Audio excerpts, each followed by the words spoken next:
Silakan duduk Bapak Ibu, selamat pagi, Shalom. Saya sungguh bersyukur, terima kasih sekali lagi diberi kesempatan untuk boleh menyampaikan firman Tuhan bersama-sama dengan saudara-saudara. Dan mungkin saya juga ingin menambahkan tadi yang disampaikan oleh Pak Handi, nanti pada hari Sabtu ternyata waktunya 2 jam Pak ya, 2 sesi. Jadi memang untuk sesi pertama bicara tentang bagaimana kita bisa mendidik anak-anak kita supaya ada relasi yang baik dengan kita. Lalu untuk sesi kedua suami istri, saya juga bicara hari ini banyak keluarga-keluarga yang diambang kehancuran. Jadi saya harapkan Bapak Ibu juga bisa hadir ya, walaupun saudara mungkin anaknya sudah besar-besar, tapi kita akan bicara tentang bagaimana relasi komunikasi yang sehat antara suami istri. Jadi ada 2 sesi, orang tua anak dan juga tentang couples ya, pasangan suami istri. Nah baik saudara-saudara yang dikasihi Tuhan, hari ini kita akan bersama-sama belajar firman Tuhan yang saya beri judul yaitu bahagia menikmati hidup pasca pandemi. Nah saudara-saudara, saya percaya kita semua rindu untuk memiliki yang namanya bahagia. Amin saudara. Ada yang mengatakan saya tidak ingin bahagia? Ada? Tidak ada ya, saya percaya kita semua ingin bahagia. Apa sih itu bahagia? Apakah punya uang banyak itu bahagia? Apakah kita punya kedudukan tinggi bahagia? Nah saudara, suatu hari ada seorang guru sekolah minggu, dia meminta untuk murid-muridnya, anak-anak sekolah minggu untuk membuat lukisan, menggambar. Yang mana gambaran itu berbicara tentang kebahagiaan. Coba anak-anak ya bikin ya gambar apa yang menunjukkan tentang kebahagiaan.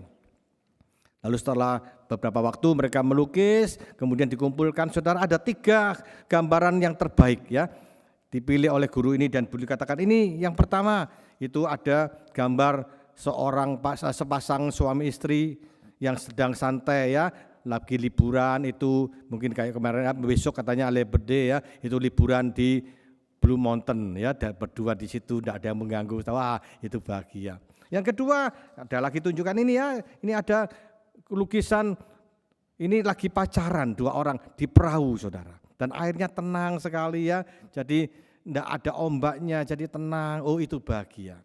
Lalu yang ketiga saudara-saudara, ini yang nomor 1 karena ini juara 1, yaitu apa? Ternyata gambaran itu ada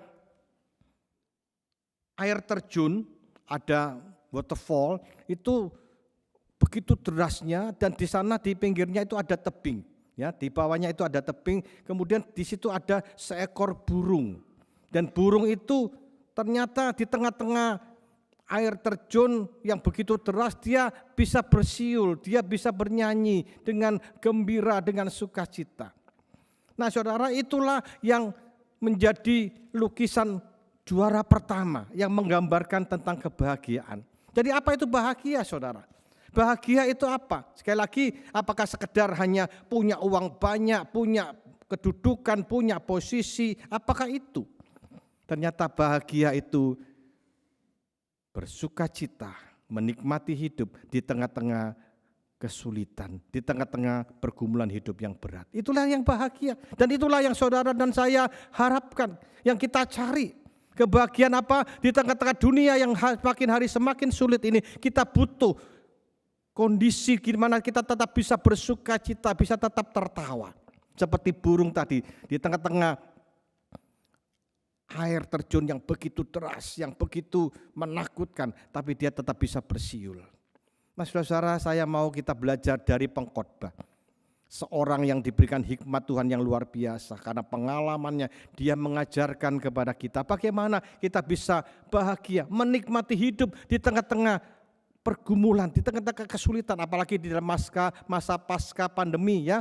Pandemi sudah sudah mulai berkurang dan Indonesia sudah katanya mau masuk endemi ya, dan saya percaya Australia juga begitu, semua sudah tidak takut ya kemana-mana. Saya aja sama ibu istri kadang-kadang dilihat orang aneh ini, wah ini kok pakai masker semua, tidak ada maskeran ya. Kita tetap memelihara karena saya masih pelayanan ya beberapa waktu di sini, saya nanti daripada ada apa-apa, jadi saya tetap hati-hati. Saudara, kita lihat akibat daripada pandemi begitu luar biasa, masalah ekonomi.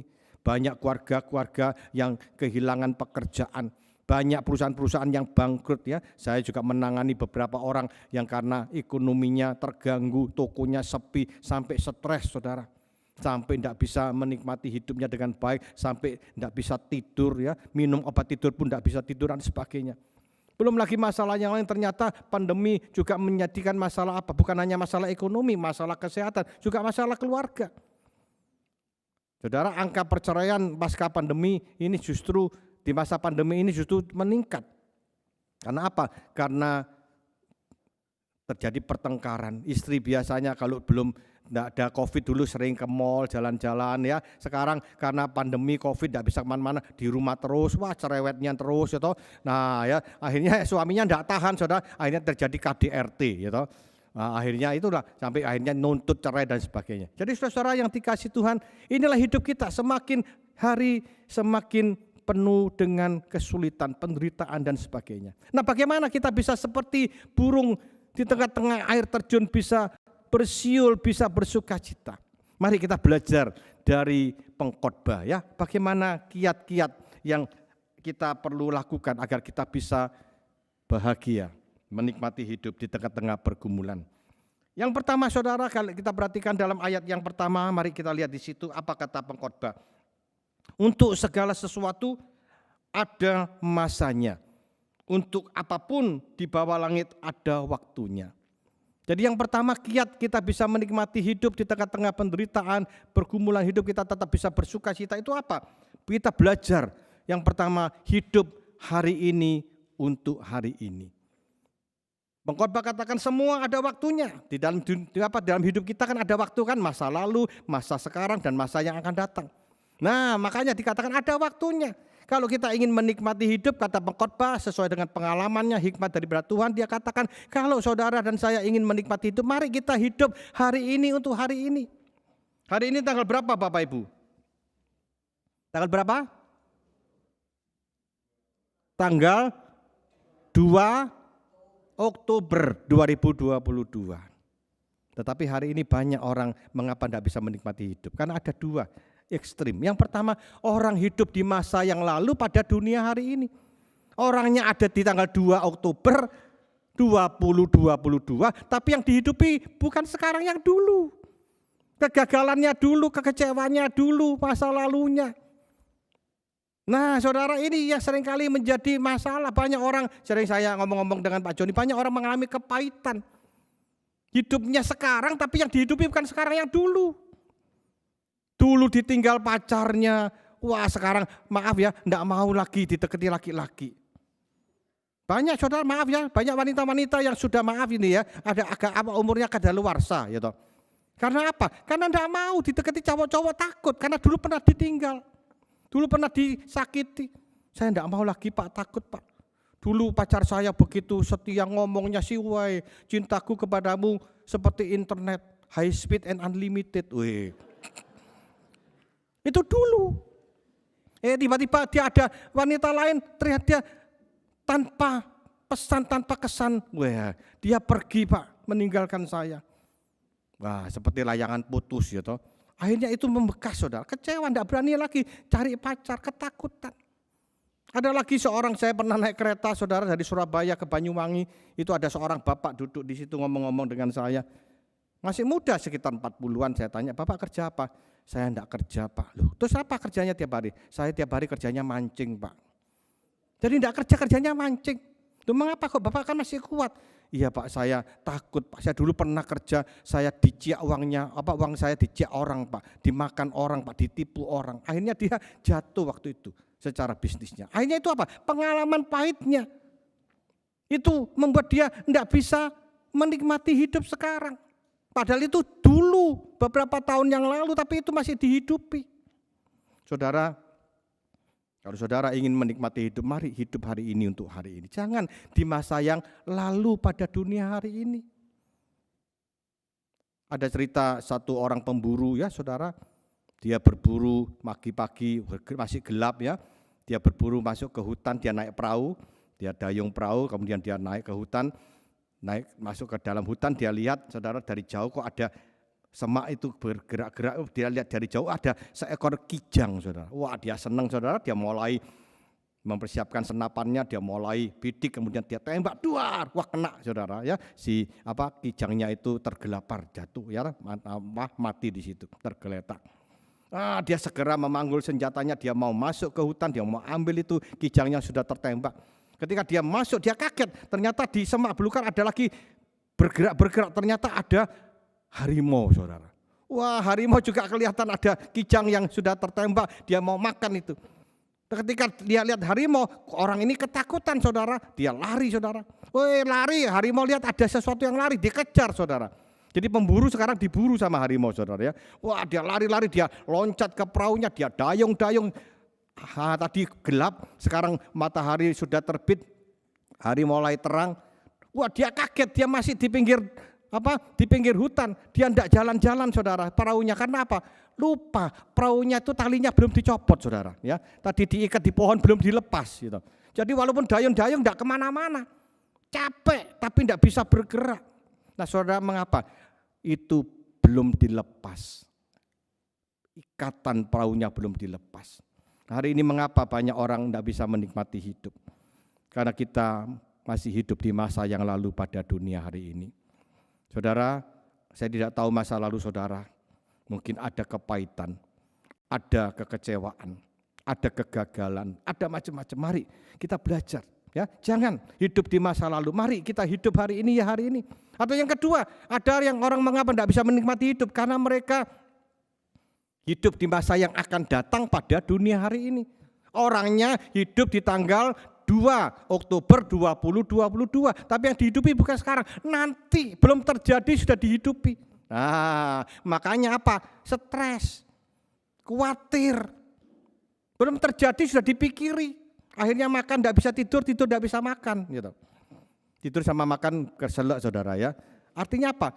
Stres, banyak orang tidak bisa menikmati. Kenapa? Khawatir.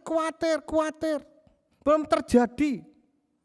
Saudara, mengapa banyak hari ini orang yang saya katakan tadi tidak bisa tidur, minum obat tidur? Karena khawatir. Pak, apakah kita tidak boleh khawatir? Boleh. Tuhan Yesus mengatakan jangan kamu khawatir, itu bukan khawatir yang umum. Kalau saya punya anak, kemudian anak saya di luar negeri misalnya studi, kita khawatir, itu wajar. Tapi ini adalah yang disebut dengan anxiety, kecemasan yang berlebihan. Tuhan Yesus katakan jangan kamu khawatir, itu bukan berarti kita tidak boleh khawatir. Besok kita gimana, besok saya mau ujian, gimana, khawatir, oke, kita belajar, itu namanya khawatir yang normal. Tapi anxiety itu beda, yang Tuhan katakan jangan kamu khawatir, kecemasan yang berlebihan, yang belum terjadi, yang belum tentu terjadi sudah kita pikiri seakan-akan sudah terjadi. Akhirnya kita melakukan sesuatu yang merugikan kita. Jangan Bapak Ibu ya, mari kita hidup hari ini untuk hari ini. Banyak orang juga belajar untuk hidup di masa lalu, masa akan datang pada hari ini. Belum jadi bos, gayanya kayak bos saudara. Ada orang yang seperti itu. Ya, orangnya masih belum apa-apa, masih wah gayanya kayak bos. Saya dulu punya teman saudara, itu wah gayanya kayak bos. Saya sering ditraktir ya, nonton film, makan ini, makan itu ya. Gitu. Gayanya kayak bos, padahal dia masih memang orang tuanya orang kaya. Akhirnya suatu hari ketahuan saudara, ternyata nyuri uangnya bapaknya saudara ya. Uang bapaknya dicuri untuk traktir saya saudara. Wah, akhirnya ketahuan orang tuanya, wah malah tidak dikasih sangu gitu. Akhirnya malah dihukum dan sebagainya. Nah saudara, seringkali banyak orang tidak bisa menikmati hidup. Karena apa? Tidak hidup hari ini untuk hari ini. Jadi saudara, apakah saudara ingin menikmati hidup di tengah kesulitan pergumulan hidup? Bagaimana supaya kita bahagia? Yang pertama, hidup hari ini untuk hari ini. Mari katakan sama-sama saudara, hidup hari ini untuk hari ini. Ya, yang kedua, saudara, kita perhatikan mulai ayat kedua dan seterusnya. Ada waktu untuk lahir, ada waktu untuk meninggal, ada waktu untuk menanam, ada waktu untuk mencabut yang ditanam dan sebagainya dan sebagainya. Ini bicara apa? Pengkhotbah ingin katakan yang kedua bagi kita. Kalau saudara ingin menikmati hidup di tengah-tengah kesulitan pergumulan, kita tetap ingin bahagia. Yang kedua, belajar menerima realitas hidup. Menerima realitas hidup. Apa itu realitas hidup? Hidup itu terdiri dari dua sisi. Ada sisi gelap, ada sisi terang. Ya, ada suka, ada duka. Ada saatnya kita berhasil, ada saatnya kita gagal. Ada saatnya kita sehat, ada saatnya kita sakit. Itulah hidup. Jadi pengkhotbah katakan, ayo kalau kamu ingin menikmati itu terima dua-duanya, enggak bisa. Kita mau seneng tok, enggak bisa. Betul enggak saudara? Bisa enggak? Enggak bisa. Kalau dulu saya masih muda sama Pak Joni dulu kita di kampus ya main sepak bola ya toh. Sekarang jalan sedikit aja sudah ya. Ya. Dulu main kayang apa, sekarang jangan kayang, kita nunduk sedikit naik gitu aja, waduh boyoknya sudah kemeng sudah ya. Beda, ada waktunya, enggak apa-apa. Jangan kita kepingin kayak anak muda, kadang-kadang banyak orang enggak sadar, sudah tua kayak anak muda sepak bola apa, game saudara. Betul, kita harus terima itu. Saudara usaha juga begitu, kadang-kadang toko rame, kadang-kadang toko sepi, betul enggak ya? Enggak bisa saudara kepingin tokonya rame terus, enggak bisa. Ada saatnya rame, ada sepi. Dalam pekerjaan juga begitu, saudara ketemu bos, kadang-kadang bosnya baiknya setengah mati, wah kadang-kadang menjengkelkan. Itulah hidup, kita harus terima dua-dua. Enggak bisa kepingin, wah bosnya baik terus, enggak bisa saudara, no. Di dalam gereja juga begitu, saya ingatkan mahasiswa saya di Aletheia, kamu nanti kalau pelayanan, kamu jangan mengharapkan orang selalu baik semua sama kamu, no. Di gereja ada orang yang baik dengan Anda, pasti ada orang yang tidak suka dengan Anda. Amin saudara. Itulah hidup. Saya percaya Pak Joni pengalaman pelayanan sudah cukup lama begitu. Ada orang yang baik, ada orang yang tidak baik, ada orang yang menyenangkan, ada orang yang menjengkelkan. Itulah hidup. Tidak apa-apa, diterima. Di keluarga juga begitu ya. Suami, wah perhatian ya, kadang-kadang mencekno itu, menjengkelkan itu kan gitu ya. Kadang ibu-ibu kan jengkel, waduh suamiku, wah begitu saya katakan enggak gitu terus lah. Kadang-kadang baik. Tapi kadang-kadang ibu-ibu kan begitu ya. Kamu enggak pernah, selalu mesti ya itu. Seakan-akan enggak ada baiknya, ada baiknya. Mosok sih menikah 20 tahun enggak ada baiknya, ada kan. Kadang baik tapi kadang jengkel. No, itulah hidup.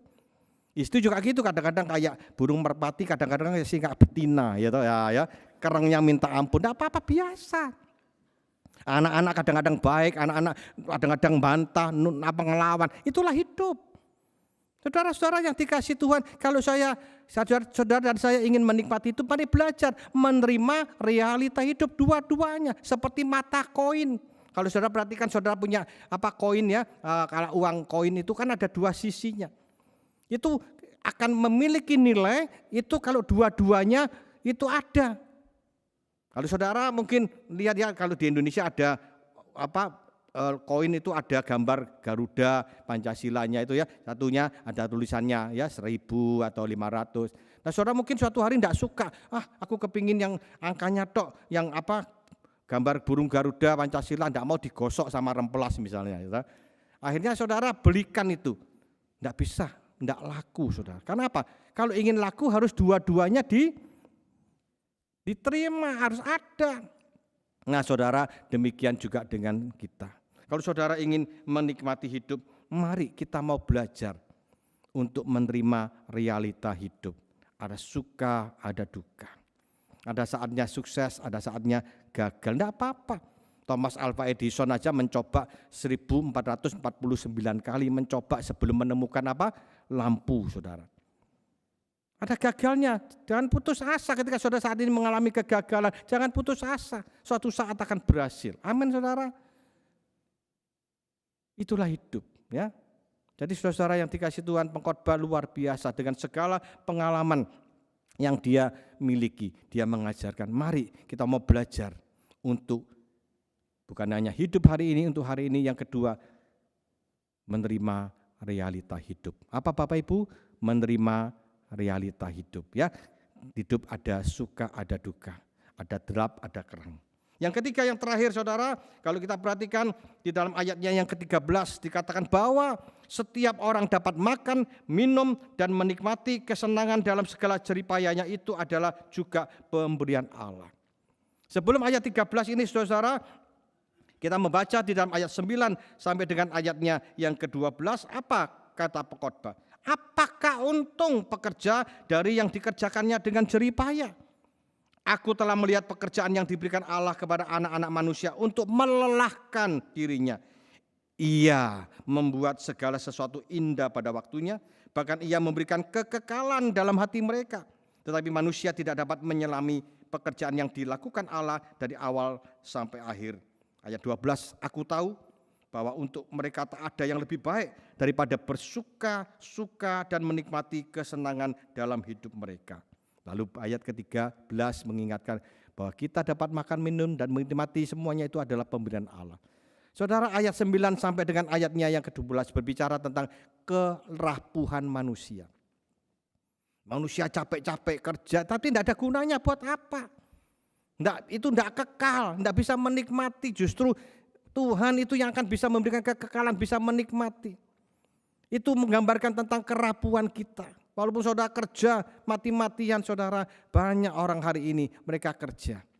Tidak bisa menikmati hidupnya, tidak bisa menikmati hasilnya. Betul tidak saudara? Banyak orang kerja tidak dinikmati. Saya ketemu orang wah kerja itu makannya cuma Indomie saudara. Betul, padahal kerjanya pagi sampai malam, tidak ada waktu. Hanya sakit mahnya bocor dan macam-macam. Banyak orang tidak bisa bahagia, tidak puas dengan apa yang dimiliki. Orang kaya tapi tidak puas, masih korupsi. Itu artinya apa? Tidak kekal ya, dan tidak puas. Nah, Tuhan yang bisa memberikan itu, manusia tidak bisa. Ini lagi rame kan, ini yang di yang Papua ini ya, pejabat itu, wah dia sudah kaya, tapi korupsi. Ya, banyak sampai katanya main judi kemana-kemana ini ya kita tidak tahu nanti urusannya KPK. Indonesia memang ngeri saudara, korupsi itu sudah di mana-mana. Sampai dikatakan Indonesia itu korupsinya itu berjemaah saudara. Iya kan? Saudara pernah dengar ya ada 3 negara yang terkorup. Yang pertama itu Tiongkok. Tiongkok itu korupsinya gede-gedean, bukan tapi triliunan. Tapi pemerintah Tiongkok tegas, kalau kamu kena ya langsung divonis, langsung dihukum, tembak, mati. Makanya dikatakan kalau di Tiongkok itu mereka kalau korupsi tidak berani terang-terangan, under the table, di bawah meja. Negara kedua India, terbalik saudara. Kalau Tiongkok itu di bawah meja, kalau di India itu wah sudah terang-terangan, makanya dikatakan kalau di Tiongkok under the table, India itu above the table. Negara ketiga Indonesia, itu gimana? Kalau di Tiongkok under the table, kalau di India above the table, Indonesia bagaimana? Include the table saudara ya. Sak meja-mejanya dikorupsi saudara. Nah ngeri saudara ya. Mengapa orang korupsi? Tidak puas. Orang punya kerja mati-matian, punya nama ya, punya. Ini saudara ini lagi rame ya, saudara yang senang dangdut itu siapa ini lagi? Rizky Biliar ya, sama siapa? Sama siapa? Kejora apa ya? Itu wah terkenal saudara. Ulang tahun beli mobil mewah apa? Ternyata kemarin saudara ya rame ini KDRT saudara. Karena katanya suaminya tersinggung, istrinya di smackdown saudara ya. Babak belur saudara. Betul di smackdown kan, betul kan? Sampai katanya mukanya apa-apa. Orang kaya tapi tidak puas. Bertengkar. Saudara yang dikasih oleh Tuhan bagaimana dengan kita? Makanya pengkhotbah katakan semua manusia itu kejeripayanya itu semua sia-sia. Makanya dikatakan apa? Ayat 13. Kita bisa makan, minum, dan menikmati itu pemberian Allah. Maka yang perlu kita pahami apa? Jangan pernah kita lupa untuk bergantung kepada Tuhan. Jangan bergantung kepada hartamu, bergantung kepada kedudukanmu yang kamu miliki, nama tenar. Banyak bintang film Korea itu artis Korea yang bunuh diri, ya, Go Har lah, Shin Myung Min lah, apalah. Mengapa? Tidak puas. Sudah kaya terkenal tidak puas, bunuh diri. Saudara, makanya hari ini pengkhotbah katakan, kalau saudara bisa menikmati hidup dan mau menikmati hidup, itu pemberian Allah. Maka kita harus bergantung kepada siapa saudara? Bergantung kepada Allah. Makanya yang ketiga, bagaimana bisa menikmati hidup? Depend on God, bergantung kepada Tuhan. Kebantung kepada sumber berkat, sumber kepuasan. Bukan kebantung kepada dunia. Dengan yang kita miliki, harta kita, kedudukan kita itu sementara. Tidak akan bisa membawa kepuasan. Saudara, mengapa hari ini banyak orang tidak bisa menikmati hidup? Walaupun kaya, karena mereka bergantung kepada kekayaannya.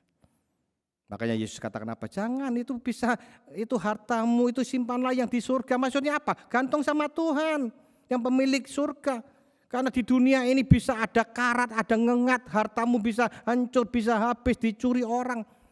Kalau saudara menyimpan harta di surga, maksudnya apa? Kita mau nyimpan di harta di surga, apa deposito di surga? Enggak, bukan itu. Bergantung kepada Tuhan, pemilik surga. Jangan kita bergantung kepada berkat Tuhan. Ya beda loh saudara ya. Jangan kita bergantung kepada berkat Tuhan. Berkat Tuhan itu sementara, bisa habis. Tapi kalau kita bergantung kepada sumber berkat, yaitu Allah sendiri, tidak akan habis selama-lamanya. Kekal dikatakan oleh pengkhotbah. Amin saudara. Amin. Iya. Seringkali banyak orang tidak bisa menikmati hidup, walaupun kaya, karena dia bergantung kepada berkat Tuhan. Saya ingatkan sekali lagi, berkat Tuhan bisa habis. Uangmu bisa habis, ya pandemi kan habis semua uang. Sekarang juga ini saham-saham rontok semua. Rupiah sekarang sudah ya di atas 15.000. Kita punya banyak orang yang punya perusahaan sudah hancur, berantakan, gulung tikar. Enggak bisa. Berkat Tuhan jangan kita gantungi. Kita bergantung kepada siapa? Sumber berkat, yaitu Tuhan sendiri. Mungkin saudara pernah dengar ada cerita tentang di Beijing ya. Saya beberapa hari yang lalu diajak sama beberapa ibu makan Peking duck. Gitu. Ada yang suka Peking duck ya kan, Haujia Xi kan, enak kan ya. Nah ini ada cerita, katanya di Beijing ya, Peking itu dulu ada di satu desa, itu terkenal, karena Beijing kan terkenal ducknya itu ya, itu ada ceritanya bagaimana Peking duck ini terkenal. Ada seorang ibu janda, ibu ini karena dia tidak bekerja ya, karena lama simpanannya habis, dia suatu hari hanya tinggal seekor bebek saudara. Nah dia suatu hari mau jual bebeknya ke pasar. Setelah itu dia tidak tahu gimana ya, di tengah perjalanan mau jual bebeknya ketemu ada pengemis yang kurus kering, yang lemah, yang letak berdaya. Bapak ini mengibah, ibu tolong saya beberapa hari belum makan, saya lapar. Ibu ini lihat, aduh Pak maaf ya saya tidak punya duit Pak, saya tidak punya apa-apa. Saya cuma punya ini Pak, seekor bebek, saya mau jual ke pasar. Setelah itu tidak tahu saya gimana. Ibu kalau boleh saya minta bebeknya tolong dimasakkan untuk saya makan supaya saya tidak kelaparan, tidak mati. Dan ibu ini luar biasa, dia melihat bapak ini tergerak hatinya. Oke ayo ke rumah, dibawa ke rumah, tidak jadi jual bebeknya di rumah, dibikin bebek. Saudara, wah Peking duck yang Haujia itu tadi ya, setelah diajak diberikan makan, wah dia makan kenyang saudara, wah senang dia. Ibu terima kasih, ibu seorang yang luar biasa. Ibu saya sebelum pergi, saya ini mau katakan dengan jujur, saya ini bukan pengemis sembarangan. Saya ini sebenarnya utusan dari atas, dari langit katanya. Untuk mencari orang yang sungguh-sungguh penuh perhatian sama orang. Dan saya lihat ibu luar biasa. Maka Bu sebelum saya pergi kembali ke tempat saya mau memberikan hadiah. Ibu mau minta apa? Dia mengeluarkan sesuatu, ada sumpitnya. Bu ini sumpit ini ajaib. Ibu bilang apa? Minta uang berapa M? Mau bebek berapa? 1000 ekor, ayo Bu ngomong Bu. Ibu ini ngomong apa? Saya enggak minta apa-apa, saya tadi memberikan enggak pamrih kok. Enggak Ibu minta aja, enggak apa-apa Bu, ayo ngomong aja, ini tongkat ini ajaib, Ibu mau minta apa saja. Oke kalau saya disuruh minta, oke tak minta, aku enggak minta apa-apa, enggak minta uang, enggak minta bebek, tak minta tongkatnya. Tongkatnya aku minta. Ini pinter atau hempen saudara? Pinter atau bodoh saudara? Pinter.